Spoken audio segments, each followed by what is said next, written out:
яг энэ асуултыг би бүлэг дээр асуусан л да. Гэхдээ яг өнөөдөр чуулганаар олон нийтэд бас олон эцэг эхчүүд, хүүхдүүд суралцагсад одоо бас хариулт хүлээж байгаа учраас өнөөдөр бас дахиад танаас асуучих гэж бодсон.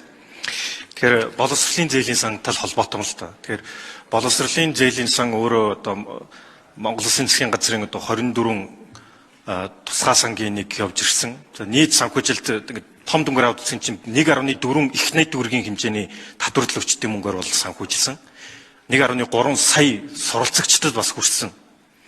Гэхдээ энэ дотроос өнөөдөр хүртэл асуудал дагуулсаар байгаа яг нэг хэсэг бол яалтчгүй одоо гадаадад суралцагчдад олгосон одоо зээл байгаа юм л та.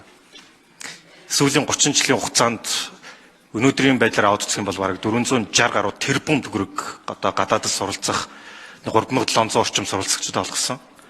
Гэхдээ өнөөдөр иргэн төлөлтийг ингээд аваад үзэхээр гадаадд суралцагчдад олгосон зээл дотоодод суралцагчдад олгосон зээлийн хоёрын өдөр шиншиг ялгаатай хэвээр байгаад. Дотоодод суралцсан оюутнуудын зээлийн иргэн төлөлт 98%-тай. Маш сайн.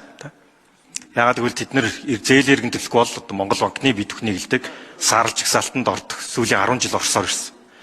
Гэтэл гадаад зээл өнөөдөр иргэн төлөлтөнд дөнгөж 4%. Энэ асуудлыг гаргаж ирээд за бас миний ойлгож байгаагаар прокурорын ерөнхий газар бас нэлээд өргөн хэмжээний одоо мөрдөх үйл ажиллагаа явуулж 1600 гаруй хүнээс мэдүүлэг авсан гэсэн мэдээллийг бол прокурорын одоо вебсайтнаас бол авсан байгаа. Тэгэхээр ингэж нэг 14 орчим их одоо тэрбум төгрөг иргэн төлөгдсөн байгаа юм л да. Тэгэхээр өнөөдөр хүртэл дахиад 340 орчим тэрбум төгрөг иргэн төлөгдөх татвар төлөгчдийн мөнгө зээл хэлбэрээр олгогдоод одоо хуулийн хугацаанд иргэн төлөгдөх ёстой. Тэгэхээр энэ иргэн төлөлт хийгдэх юм бол одоо дахиад 2000 гаруй суралцагчид гадаадд сурах маш том боломж л тоо.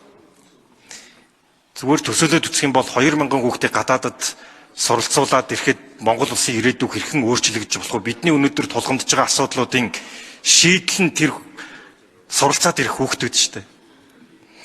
Тэгэхээр энэ дээр одоо прокурорын ерөнхий газар, авилгалтаа тэмцэх газар, цагдаагийн ерөнхий газар хамтраад ажлын хэсэг гараад 1600 гаруй хүнээс гэрчийн мэдүүлэг авсан ийм өргөн хэмжээний мөрдөх үйл ажиллагаа явж байгаа гэж ойлгож байгаа. Тэгээд энэ үйл ажиллагаан дээр бас та одоо бид хүнд апдейт өгөөч. Одоо хаана явж байгаа вэ?